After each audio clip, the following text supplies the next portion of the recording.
Sunday afternoon, the 24th. Ooh, holy crap, 141. So anyway, I'm down on the job. I stayed here another weekend, trying to get this thing done. So I got quite a bit of wood cut yesterday with Kimmy. So I thought, well, I must get some.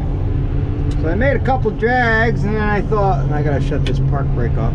Then I thought, hey, you know what? Maybe the YouTube gang would like to go for a long, dusty ride. This is in real time, a long skid. I'm almost done with it. In fact, the skid we're going after right now is the last skid on that, across that ravine, across the Valley of the Giants there. You'll see it here in a bit, but this is the whole skid.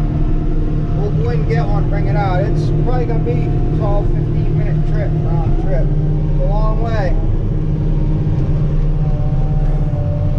Luckily it's dry. I've had mega issues with this. You guys know all about my tire tracks there. Stalls did pay me back for the set. I never got compensated for any of my fooling around that I had to do, but I still have the junk set. I'll have to cut them all apart. The guy from Wallingford said that I wasn't allowed to keep them. The only way I could keep them is if I did a video and cut them in half so he could see that I wasn't able to use them. So whatever. So Jay Wallingford, if you want to come get your chains, come on along. You can come right down and get them, buddy. I'll load them right up for you. I'll be nice and gentle too. So I turned out to be the bad guy in that whole thing. I'm the terrible person for, you know, wanting the product that's right. So anyway, I didn't bother with any of that. I went to Canadian Chains, got a set of ring chains, and now I don't know what happened. I probably bought 15 or 20 sets of their chains, and they are the best chains made as far as I'm concerned. Now they're called Canadian Chain because of the style and whatever, but they're made in Skowhegan, Maine, and they're good product. And I don't know, I think it's just my demented luck. I got a set that weren't built right, and we couldn't keep them on the tires. So he sent me another set. They're out on the landing, and I got to ship back the other set. Unbelievable. So anyway, I gotta put them on if it rains. It's supposed to rain this week, but so far it's nice and dry, so it goes good just in, you know, regular tires and no chains. So we're about probably 2/3 the way up this hill here. I guess it's a mountain. It's a big hill. See how high up it goes on the other side. So we're quite a ways. We're probably a little bit better than halfway up this thing, and there's a ravine over here that we weren't allowed to cross, and they had the skid roads. Most of the skid roads were laid out already. I had to poke a couple of new roads in and had to widen quite a few of them and stuff, but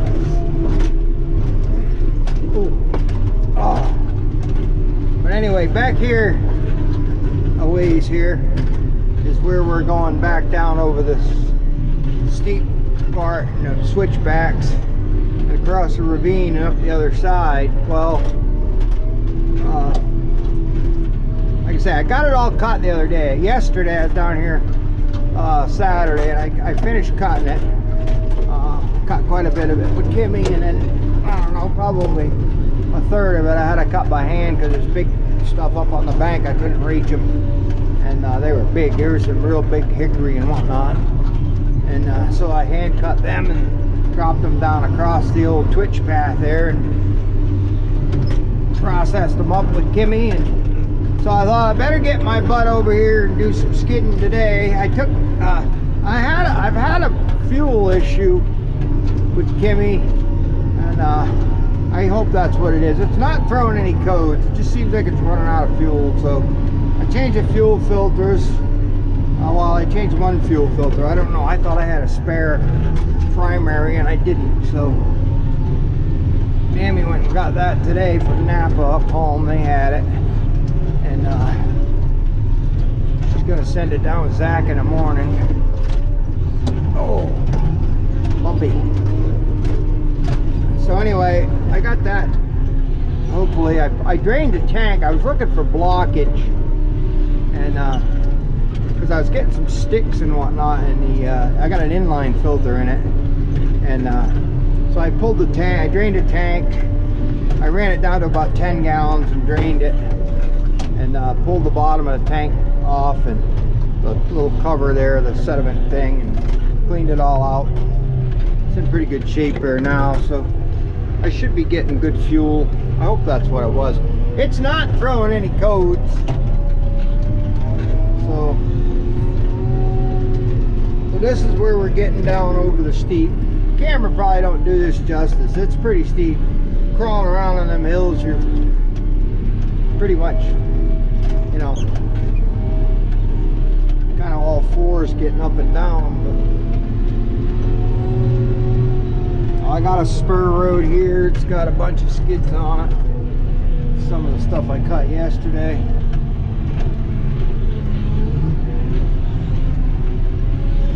So this is we're gonna end up over there, but it's too steep to go straight, guys. I gotta go where the roads were. They had these roads in. I just widened them up, upgraded them.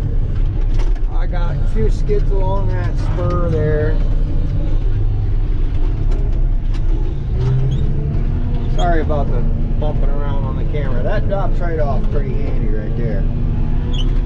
So that's why we're going around. But I mean, this is steep coming up here. You can hear the skidder. This is getting pretty steep for grapple skidder. And it comes up around it. It's pretty amazing. I've been putting out some good jags. She's been coming right up around her. Boy.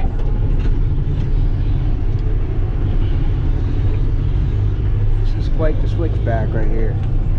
Alright, so these, I'm going to try and get these tomorrow. I don't think I'll have time today. I was going to try and make some good video of these, but these sycamore, there's the property line.